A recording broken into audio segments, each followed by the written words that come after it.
What's up, y'all? What is up? Welcome, welcome, welcome to Generally Irritable. Ah, yay, everybody. This is so exciting. Yay. That was We awesome. are really, thank you. Thank you very much. Thank you. I would like to say I have a very talented team of professionals that I work with. I am particularly proud of that one. I saw you jamming out in the background, It's dude. so catchy. It it passes the car test. Okay, you put this in your car. It is a banger. Okay, you're gonna love it, ladies and gentlemen. Go to YouTube. Link is in the description. I'm really excited to have Miss Latina Libertarian with us on the show today to talk about bruh, the Libertarian Party. Were you at the convention? I'm sorry, I didn't even ask you that. I Did you was get to go this year? I was not at the convention, but I was very active in the back channels that we have as part of as part of the Mises Caucus, providing Yeah, support and helping with communications and all. And plus, I was watching the live streams and stuff like that. So I yeah. was not there physically. I was definitely there in every other way. So this was my thing was, Donald Trump, love him or hate him, okay? When I saw the clip of him up there and them booing him, and he was like, well, you can either be winners or you can continue to be losers. Whatever you want to do. And I was like, wow, wow, wow, wow, wow. Okay, so has the Libertarian Party, has any party that you're aware of, ever had a nominee for another party come speak at their convention? I'm not sure about other parties. Oh, shoot. Can you hear me? Yeah. Okay. I'm not sure about other. What the hell? What? I don't know. It was doing something. I'm not sure about other Okay. parties, but I can tell you for certain this was the first time for the Libertarian. I doubt it. I doubt it for other parties. But I can Yeah. tell you with certainty that this was the first time that a former sitting president came to a national convention for the Libertarian Party. And let me provide a little context. Yeah. This was huge. This was huge because Huge. Huge. our chair, Angela McCardle, and the national committee really did a lot of work to get Robert F. Kennedy Jr., Donald Yeah. Trump, Thomas Massey, Ron Paul. I mean, it was a phenomenal and it was a very successful convention. I will say, and honestly, it wasn't like the libertarians were begging these people to come to Right. our convention. We are now a voting bloc. Libertarians are a voting bloc, not just Correct. LP members, but just kind of libertarians, the general kind of libertarian big L and lower L movement are considered a Yeah. voting bloc. Certainly the percentage that went to the libertarian candidate last election made a difference for Trump. So I think that's one of the Mm. reasons. And certainly Robert F. Kennedy Jr. has been courting the libertarians for a year because he For was a year. at Porkfest, which the Porcupine Yes. Freedom Oh, that's Festival, which right. is in New Hampshire. Yep. Vivek Ramaswamy was at Porkfest. Larry Yep. Elder was at Porkfest, among some other local politicians that came to Porkfest. So the libertarians have definitely been getting courted. And I will say, in the Mm. case of Vivek Ramaswamy, he's a brilliant guy. He's really bright. And I think that I've spoke to him at Porkfest. He listened and he really did do some serious kind of thinking when he was confronted with certain takes on issues. And he's completely pivoted Mm. into a Yeah. much more libertarian stance. And I think he's smart, and I think he realizes that the future of the GOP is with the Republicans. It's with that That's right. Libertarian Caucus within the Republican Party, kind of just going in the direction of liberty and away from, you know, the MAGA socialists, which, you know, someone was holding a sign that said MAGA equals socialist. I know who it was. That was really done just to get people riled up. Get people being but just crazy. to say, but this was the general context, and just to make this point, in addition to that, the election of Javier Milei in Argentina has had reverberations around the globe, so that now more people are aware of libertarianism and of our economic perspective. So then how in the fuck did that Chase guy get elected, nominated? So this is what happened. So, like, you know, part of this, a big part of it, honestly, is the dynamic at a convention. So, you know, we don't do primaries. Like, we select our who's going to be that at the convention. And we have a convention that's actually a lot of work, a lot of, you know, party business that is supposed to get done in 2 or 3 days. So a lot in addition to the nominating convention. So this year, right? So every other year, right, we have the nomination.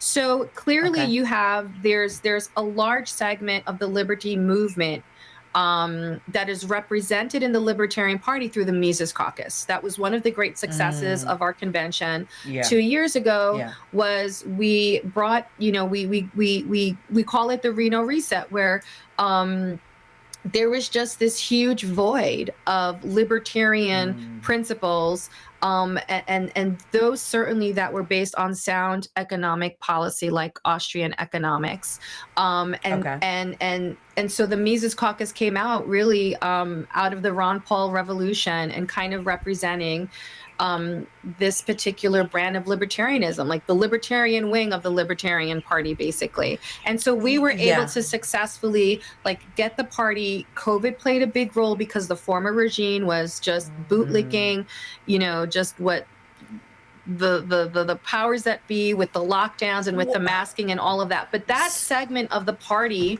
you know, as much as they were kicking and screaming, you know, that segment of the party, like, still remained, even though there's not necessarily a lot of work on the ground.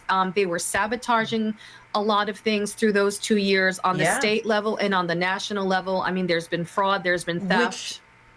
Which, by the way, I heard Archie is rearing his head again, apparently, at the state level in Vermont. Well, I mean, the former chair decided after not being involved and after not handing over party property that he wanted to be a delegate. And that didn't happen because the membership did not feel, first of all, well, there's a whole bunch of stuff, but just not to go into that. They didn't want him because he doesn't represent the party. He's not involved at all. He's that left wing of the Libertarian Party, which, again, look, you can have a lot. I understand that it's libertarian is a big tent, but I don't understand how you can be for mandates and things like that and be a libertarian. I don't understand that. I think there's people who call themselves libertarian. I think there's people who want to feel that libertarianism represents something, but but whether it does or doesn't, I think it's questionable. Like, the basic principles of libertarianism are fundamental principles are, you know, self-ownership, the non-aggression principle, you know, voluntarism, and free market economics. Like, it's pretty simple. And once you start with the apologetics of, well, you know, I don't think the government should mandate masks, but I'm wearing one, and all of this talk, it's kind of like you've already swallowed the garbage that the regime has been shoveling down everyone's throat. Like, you're not, the astuteness of the narrative is not, you know, to counter the narrative, to be able to say this is BS, is not there. And so that's like one of the issues in terms of like the final selection of the who's now currently like the presidential and vice presidential candidate. That just happened to be because the first day of the convention, you had this segment that basically took up hours and hours by, but through different procedural tactics to delay business. Saturday, business was also delayed, but Saturday was when, Donald Trump was going to be there. So we had to be done at a certain time, and it was late, like it still went late. And then Sunday, you had all of this leftover business, and then selection didn't start until the afternoon. And, a lot of people, they left. So this was one of the issues, is that a lot of people were leaving on Sunday because they couldn't, right? They had to go back to work on Monday. Yeah, Some work people and have whatever. they're with their families. So that's the other reality. And that was one of the tactics of, like, wait them out. And so, Oh, but even wow. with all of that, Wow. Michael Rechtenwald, who was the Mises candidate, was still the front runner. What ended up happening is, as what happens with primaries, is you have kind of like, the backroom deals of like, okay, it looks like you're not going to make Mm. it, but, if we work together, if, you'll be the VP, all of that, right? That happens in every Oh, primary. wow. And so what happened was Okay. that agreement was made, and Yeah. then, but it wasn't honored. So where you had like the candidate who's now the VP for Chase had said, yeah, we're going to go with the Rechtenwald. At the last minute, he didn't do that. So then so that was kind of the shift. However, I Wow. want to make clear that the convention really, in terms of in the bigger picture, I would say it was just like 85% successful, because the Mises Caucus Okay. still maintain control of the LNC. We still maintain control Okay. of the party. Pretty much almost all of our the board is the same board as before. Angela McArdle is still the chair, and that really was a huge win. In the bigger picture, with this specific election that we have, we will be lucky if we get even close to the percentage that we had in the prior election, Yeah. because of, RFK Jr. is running as an independent. The other thing is, you have a lot of, libertarians, both party members and not party members, who would generally vote libertarian, who now aren't sure. One of the reasons is because of who was selected, but the bigger part is because Donald Trump and RFK Jr. both promised to free Ross Ulbricht, to pardon Julian Assange, and to pardon Edward Snowden. And so I think that there's being strategies formulated for individuals, not as a party, but for individuals, that are going to Yeah. look at, based on their state, what's the best place for their vote.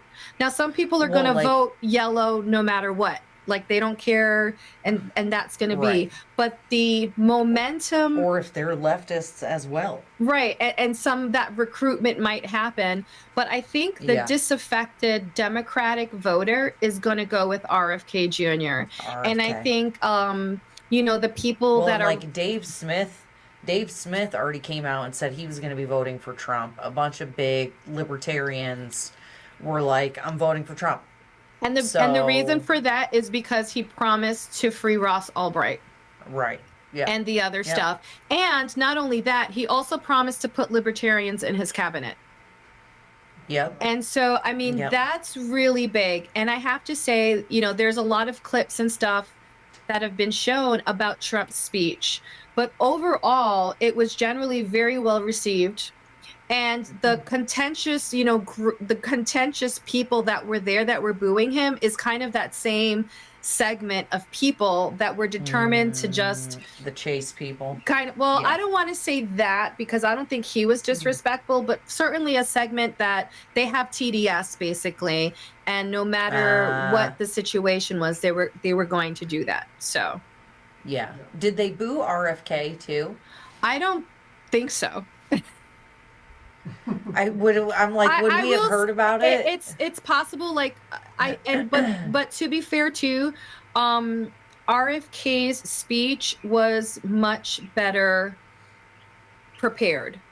And I think that some of the critiques that are given to Trump is that he was given kind of like a list of about a dozen talking points that are like, these are the talking points that will reach us. And he did about 5 of them. And then he would kind of go back to his thing. And I think the mistake he made is that instead of focusing on like the good parts and the unifying parts in the very beginning, he kind of did like this weird wishy-washy of like, well, I spoke with, and he puts like a random name of someone that like is not popular for libertarians, and I'm a libertarian. And kind of so it was like a little. I'm a libertarian without even trying. Well, it was a little bumpy. Well, that's what they say. He said, well, and now look at what happened. But he said something really interesting. He said, if I wasn't a libertarian before, like after being attacked, and all of these things that I'm experiencing, like I'm certainly one now. But I sent you the clip of Dave Smith's intro. Dave Smith spoke before.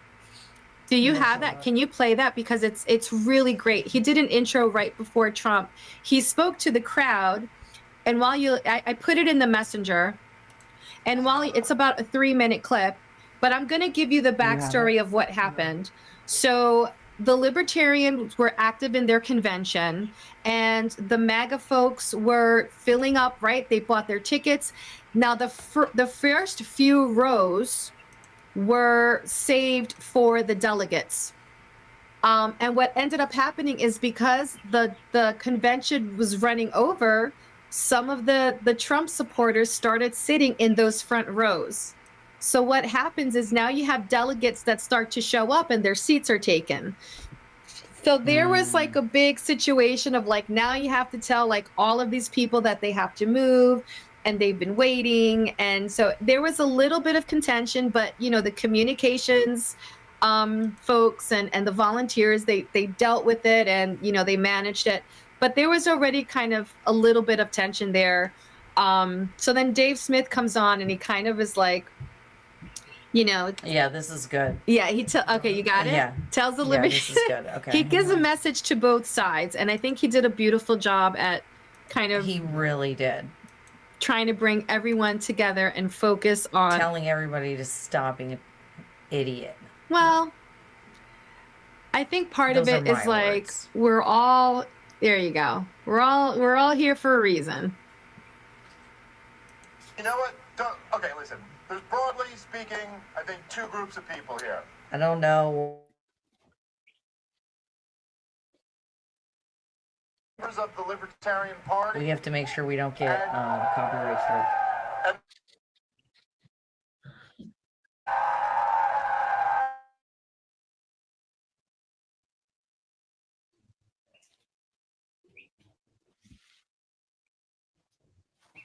Why? I unmuted it. Did you remute me? No. Dang it. No. Those are some. I'm trying to make sure that we don't get a copyright strike. So you're supposed to like talk over it and like make commentary. So what I said was those are some enthusiastic Trump supporters. Yeah. I have a message for both of you individually. I hear you. To the members of the Libertarian Party, which I am also one. Guys, listen. Here's my message to the Libertarians here.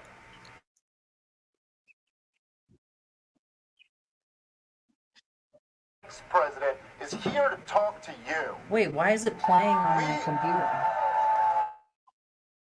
Bunch of college leftist sissies. We believe in free speech. So be.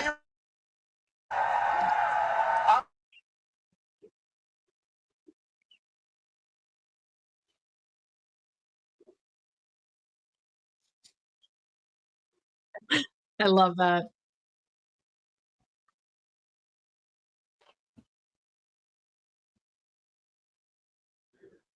I love that. I really appreciate that.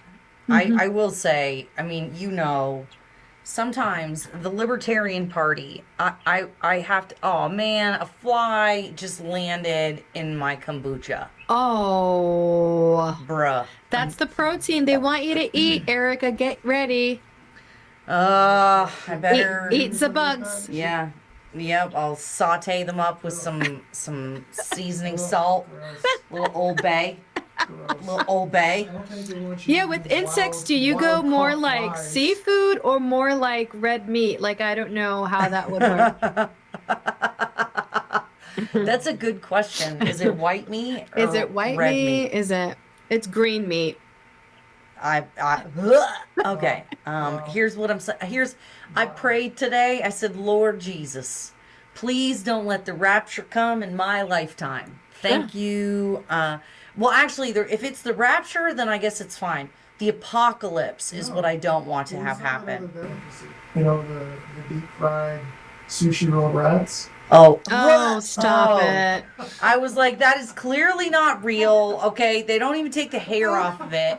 They Oh, don't skin it. That's not real. Oh, whoops. Excuse my language. they got you cussing, Sorry, Erica. social media. Excuse me. Oh, Lord. I was like, first of all, why does my husband share these things with me? Okay. I was going through my day. I was living my life just fine. And I could have survived forever. You never needed to know without that. having seen rat sushi rolls. Oh. Okay. You know what? Make sushi great again. Oh my Lord God. have mercy. We are libertarians.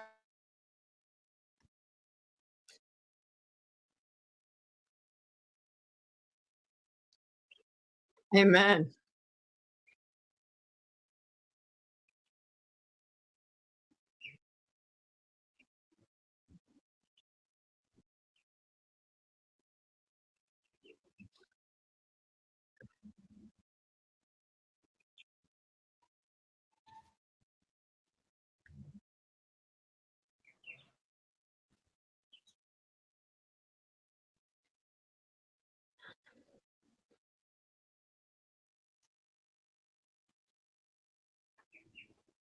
That's deep. So, that is, when we were listening to this earlier, the question was, when he says we believe around these parts, was that like a declaration from the Libertarian Party, or is he just like speaking for himself as a LP member? Yeah, he's speaking for himself as an LP member. But generally, I mean, just kind of looking, I think he was trying to bridge some gaps because certainly before he started, there was, kind of Trump folks that were like, oh, you guys are open borders and you guys are going to let Biden win. And, so there was some of this contentiousness happening. You're at our house, dude. Shut your face. No, but not only Bible. that, I think he was trying to create a bigger picture of like, we truly believe in liberty. We believe in the principles, like there's principles that really we all agree with. I forgot to mention property rights. That was the other one I forgot to mention earlier. But private property so I think he was trying to reach out and say, what was done to the president, like we see that as wrong. Like we're not cheering for that kind of thing. Yeah. All right. Where's my mouse? There it is. In the sushi. And those people belong in jail.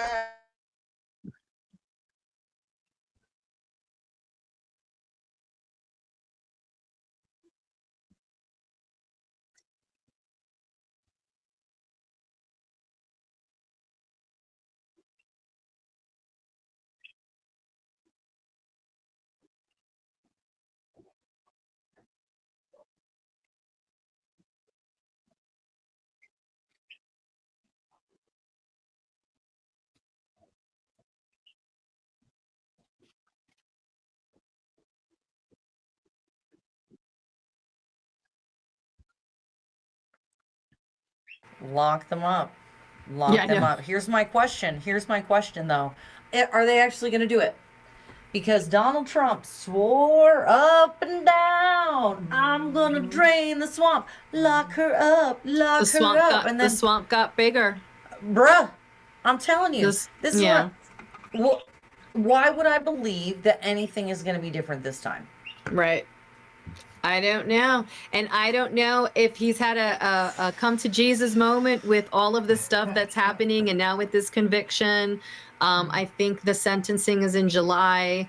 Obviously, there's going to be appeals because it's absolutely retarded, for lack of a better word, to have 34 counts for the same thing, which was basically For the same not crime. which was because it was for mislabeling something as a, it's just something that would be maybe a misdemeanor. Clearly it's just weaponizing the judiciary, and it's just it's Trump has raised like $80 million or something, like something crazy. Somebody I think it was, I mean, I don't want to say names, I could be wrong, but like everyone, like someone donated $800,000. Wow. Wow. I mean, this take is the wild thing. They're guesses who it making could him. Oh, sorry. Right. Go ahead. I was like, you could take a wild guess who could donate that much, but yeah, they are making him a martyr. Yeah. Oh my This is God. the lawfare. It says The thing 53 that's million interesting today. about this that 53 I million, always laugh about is the fact that this is going to go bad. Like, Yeah. if Trump was playing nice when he was in there before, all right, well, I'm going to just attack all these political, opponents and people on the other side. I'm going to try to, play the game and keep the peace. Yeah. Well, do you think he has any reason to do that now? Or do you think anybody, period, with any other conservative or Republican or whatever that gets in there, they have all the reason in the world to dismantle the other team when they get a chance? Well, not only the other team, but to dismantle the system, the structure that facilitates it. And if he stands true to his word, if he gets elected and he puts like a few libertarians in there, and he's like serious, I mean, they're going to be dismantling the deep state. But see, that's good. But that's what I'm saying. So we'll see. But we'll see. Like, is he serious? Is it mean that the deal is going to be made and it's going to be, Yes. whatever it's going to be in the background? We don't know. I want to drive what I'm saying. I think, if y'all catch what I'm saying. Then dismantling the deep state is great. The problem is now the Democrats and the progressives have said, when you're in power, use lawfare, in this power of the federal government to attack your opponents. Yeah.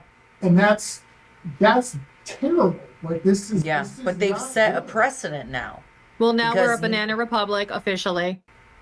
Right. Well, and that's what, and now everyone, well, he's threatening to go after his people that are going after him if he gets elected. And we're like, yeah, we're literally asking him to. Why do you think people are donating millions of dollars? Like, we see you. We see you. You're creating a martyr. Right. I was just watching a clip in the Bronx, like they were interviewing people and they were like, what would you guys think? Like, Trump's visit. And they were like, yeah, we want Trump to come visit. We love Trump. Like in the South Bronx. I see. They're trying to play that down like it's not. Yep. What it is. Same. It's like gonna in be Hollywood. Yeah.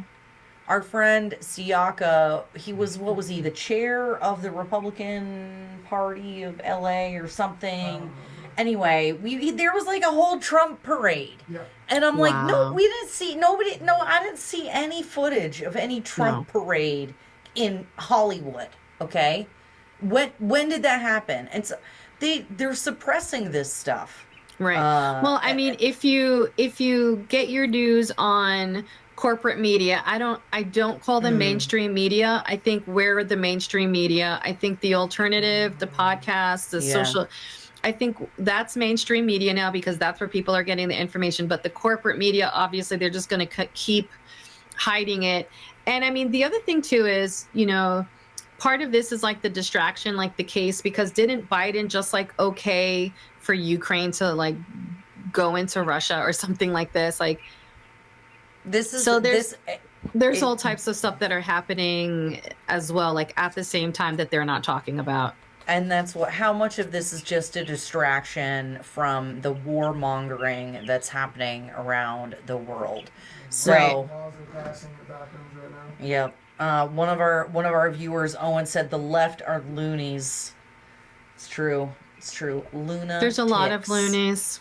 Yeah. And I think, we have to be fair, and we have some hardcore neocons who Yeah. don't help the GOP at all. Yes. And that's kind of like So why true. there's this, and that's part of the reason why so many people gravitated for Trump, and they hate him too. Yeah. The neocons are not fans of him, but I think he's what they have right now, and so they have to. It's because he attracts the libertarian leaning, the populists, and they don't want those people. They want it to be they're just as corrupt as the Democrats. Republicans. Right. Exactly. Yeah. They don't want freedom-loving, freedom caucus type representatives, people. And I was wondering, like, it would have been awesome if, like, Trump, because Thomas Massey was at the convention, and he's not a fan of Massey. So I thought that would be cool if, like, they bumped into each other. I mean, and honestly, like, he should. Trump probably won't ever apologize, but he should, like, get on that good side, because I think Massey and Rand Paul and some others that are really good in terms of at least at the minimum, like, being constitutionally based and pushing for true, like, minimal government. I think, like Vivek, I think there's a segment that realized that's the future, because people are just sick and tired of this machine that just it's more so bloated, and we can't afford it anymore now, because I think the messaging that libertarians have been saying, like, over the past 20 years since Ron Paul, now that's popular. Now that has surfaced. Like, we've infused these talking points that now you have mainstream people like Tucker Carlson talking with Dave Smith and basically saying, like, I agree with everything you've just said. Yeah. And Tim Pool is platforming libertarians. All of pretty much almost all the libertarian candidates were on Tim Pool. And Joe Rogan, and it's funny, I was listening to Joe Rogan, one of the episodes, and he started saying something. He's like, I hate when I sound like a libertarian, but, and then he makes this point. But, so a lot of the messaging is now popular. And I think people are making connection of, like, okay, these principles make a lot of sense. And maybe the party isn't, in a position, right, because it's a third party and that's already challenging. But I think that's why, especially at the local level, and you see this a lot in places like New Hampshire, Kentucky, and some other places where you have, like, more local races of libertarians who are in the GOP who are get a lot of momentum, and they're winning races. And they're talking about, no, we have to minimize the state. We have to get out of these forever wars. I mean, a libertarian is having a moment. For goodness sake, Thomas Massey introduced a bill to end the Fed. Shut up. Right? Yes. Hashtag end the Fed, y'all. End the Fed. But that bill is now, like, and it's co-sponsored. And so it's in the House, and it's like, so now this conversation is actually happening of, like, wait, what is this? And so people are talking about, like, central banking and cryptocurrency, and, like, is this the role of government to try to control, centralized? So, I mean, it's just, and this is what happened in Argentina, where you had, like, these conversations that people started having, and now, individuals are like, maybe I should, who is, Ludwig von Mises? Who is Friedrich Hayek? Like, maybe I need to read these books. Maybe I need to, listen a little bit and understand, like, what is it? Maybe I need to go to antiwar.com and listen to Scott Horton kind of talk about the background of these forever wars and what is behind Ukraine and what's going on in Gaza and Israel. And so, I mean, I think it's just people are so sick of the spoon feeding of the regime rhetoric that comes at the corporate media. Well, I think the main thing is pain, and we've been saying this since forever. Like, I've never not believed this, but people learn through pain. If people are getting away with something, and they're benefiting from being unscrupulous, you don't normally have your come to Jesus moment when you're high on the coke, right? And the stolen goods are in your wallet. It's when you're broke, busted, and disgusted. When your head skips off the pavement, that's when all of a sudden you start to think twice about some decisions. And the American people not being able to afford things, not being able to buy a house, having their businesses shut down. Worrying about World War III. When they saw, I knew this was going to happen when the virus of unknown origin took hold of the country, because I saw very clearly, okay, these people are telling you what you can and cannot do with your body, and this is not with like time tested stuff. This is newer, newer solutions to medical issues. I'm trying to dance right now. I'm tap dancing. You know, we got distracted. Yeah, use the YouTube speak. Speak. So I was like, if they can tell you what to do with something like that, well, what can't they tell you what to do with your body? And I knew that was the beginning of the end, because I saw people on all sides having issues. I saw black people getting mad at government. I was like, yes. Score. We're back. Yeah. We're in it. And then this comes on, and Trump comes in and cracks parties, and Biden's freaking terrible. And it's like, this is what American people needed to see. Gas prices hike, bread hike, not being able to afford anything, crime everywhere. You get to see the policies that the left is advocating. And it's like, that doesn't work, but you have to watch people be deleted for you to understand that it doesn't work, even though we told you 5, 15 years ago. And so this is a painful time. But these are the kind of times that make strong people. And they make better. Hard times make strong people. That's right. Yeah. All right, you guys. Well, Latina Libertarian, Miss Olga, thank you for coming on with us this evening and sharing your insights. Yeah, sharing your insights in the Libertarian Party. What is your handle on X? So my handle is at LibertyMe15, LibertyMe15. But you can go to my link tree, which is Olga Maria 100, and you can find all of my information on that. Excellent. And you guys definitely check out the links in the description. If you like this content, you can support it by becoming a Subscribe Star member. If you've been watching this long, I ask that you like the video. And if you didn't like it, put a thumbs down. And thank you for participating in the algorithm. All right, you guys, we will see you next time.